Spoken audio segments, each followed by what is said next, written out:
Assalamualaikum warahmatullahi wabarakatuh.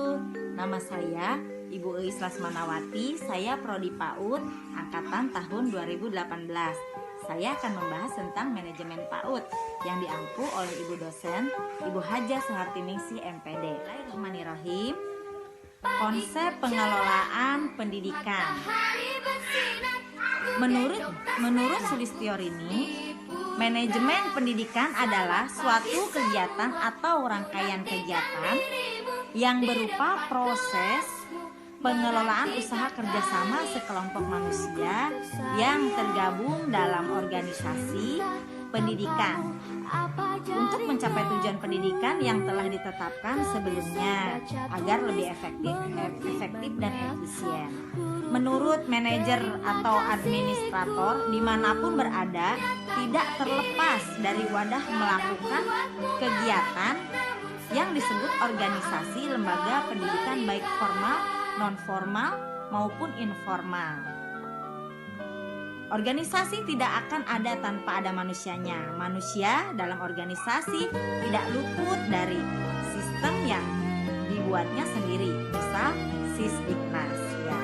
Berikutnya, maka kita dapat mendefinisikan manajemen pendidikan sebagai suatu proses perencanaan, perorganisasian, pelaksanaan, dan pengawasan dalam mengelola sumber daya yang berupa untuk mencapai tujuan yang efektif dan efisien dalam bidang prinsip pengelolaan pendidikan, yaitu memprioritaskan tujuan di atas kepentingan pribadi dan kepentingan mekanisme kerja.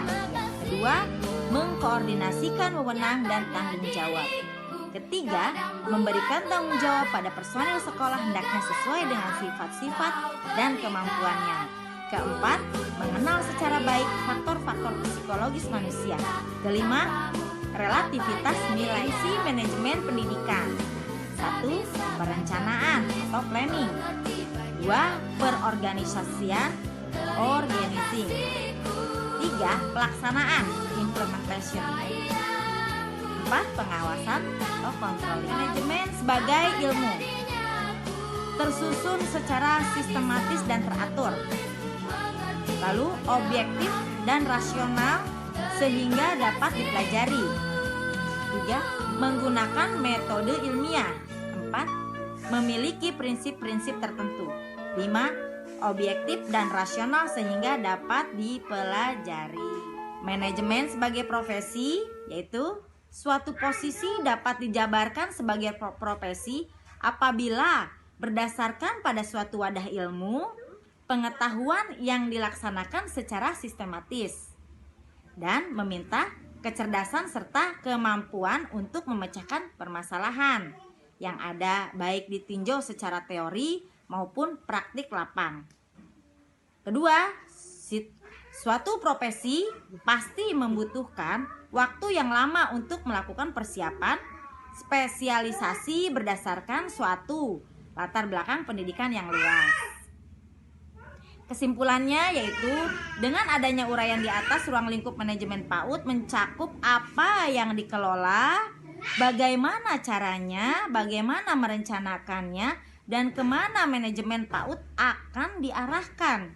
Adapun tujuan dari manajemen PAUD secara umum adalah mencakup kata kunci, efektif dan efisien, sehingga manajemen ini bertujuan agar PAUD mencapai sebagaimana yang telah dicanangkan secara efektif dan efisien.